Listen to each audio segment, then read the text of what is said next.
लोकसभा निवडणुकीच्या पार्श्वभूमीवर महायुतीमध्ये अद्याप काही जागांवर तिढा कायम आहे। भाजपने शिवसेना शिंदे गटाचं वर्चस्व असलेले मतदारसंघ स्वतःकडे खेचल्याने नाराजीचा सूर पसरलाय। पाहूयात एक रिपोर्ट।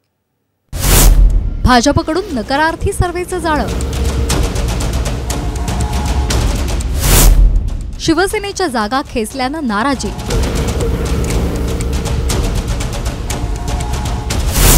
गुलामांना आवाज असतो का? राऊतांचा खोचक टोला। गुलामांना काय आवाज असतो? महायुतीमधील अस्वस्थता लोकसभा निवडणुकीच्या तोंडावर समोर आली आहे। जागा वाटप आणि विद्यमान खासदारांचा पत्ता कट या मुद्द्यावरून शिवसेना शिंदे गट नाराज असल्याची चर्चा आहे। भाजप नकारार्थी सर्वे पुढे करून शिवसेना शिंदे गटाच्या जागा स्वतःकडे घेत असल्याची चर्चा आहे। या माध्यमातून पक्षातील नेत्यांचं खच्चीकरण होत असल्याची चर्चा पक्षातल्या नेत्यांमध्ये आहे। लोकसभेतील विद्यमान खासदार मोठ्या विश्वासाने ठाकरेंची साथ सोडून महायुतीमध्ये सहभागी झाल्यानंतर ऐनवेळी अशी वागणूक मिळत असल्यामुळे शिंदे गटात नाराजी पसरली आहे। मात्र हे वृत्त शिंदे गटाच्या नेत्यांनी फेटाळले। आमच्या पक्षात खासदारांना योग्य तो सन्मान दिला जाईल असं त्यांनी म्हटलंय। तर या मुद्द्यावरून ठाकरे गटानं शिंदे गटाला गुलामाची उपमा देत निशाणा साधलाय। शिवसेनेच्या विद्यमान खासदारांच्या बाबतीत कुठलाही सर्वेच्या संदर्भातला विचार झाला नाही आणि विद्यमान खासदारांचे कुठली राजकीय कारकीर्द खराब होणार नाही, संपुष्टात येणार नाही याची संपूर्णतः काळजी माननीय मुख्यमंत्री एकनाथ शिंदे साहेब घेतील। गुलामांना काय आवाज असतो का?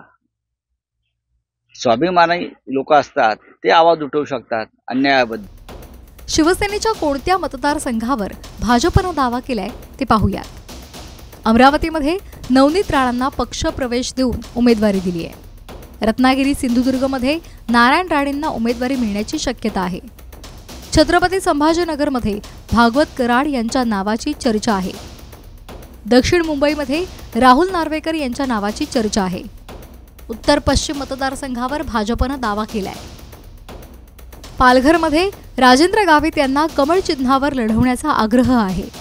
नाशिकमध्ये शिंदे गटाचे खासदार हेमंत गोडसे यांच्या विरुद्ध नाराजी व्यक्त करून भाजपनं जागेची मागणी केली आहे। नाही, महायुतीमध्ये एक दोन जागेवर अनेक जण म्हणजे राष्ट्रवादी काही जागेवर आग्रही होती, काही जागेवर शिवसेना होती, काही जागेवर बीजेपी होती। परंतु याचा तिढा काल रात्री जर तुम्ही पाहिलं तर रात्र 3-4 वाजेपर्यंत ती बैठक चालली आणि त्या बैठकीमध्ये या सर्व गोष्टीचा निपटारा झालेला आहे। म्हणून आता वाद राहिलेला नाही। आता यादी जाहीर करणं हाच एकमेव प्रोग्राम राहिलेला आहे आणि मला वाटतं आज मुख्यमंत्री त्या नावाची घोषणा सुद्धा करणार आहेत। शिंदे फडणवीस यांच्यामध्ये जागा वाटपावरून कोणत्याही प्रकारचे मतभेद नाहीत।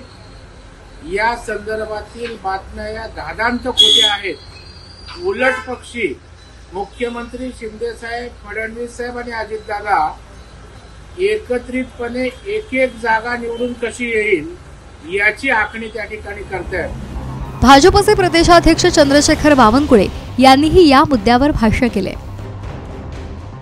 शिंदे आणि फडणवीस यांच्यामध्ये जागा वाटपावरून कोणतेही मतभेद नाहीत या संदर्भातली बातमी धादांत खोटी आहे।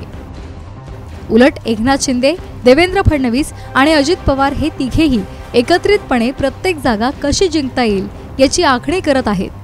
सर्वांचं ध्येय एकच आहे, पंतप्रधान नरेंद्र मोदीजी यांना महाराष्ट्रातून सर्वाधिक जागा देणं, असं बावनकुळे यांनी म्हटलंय।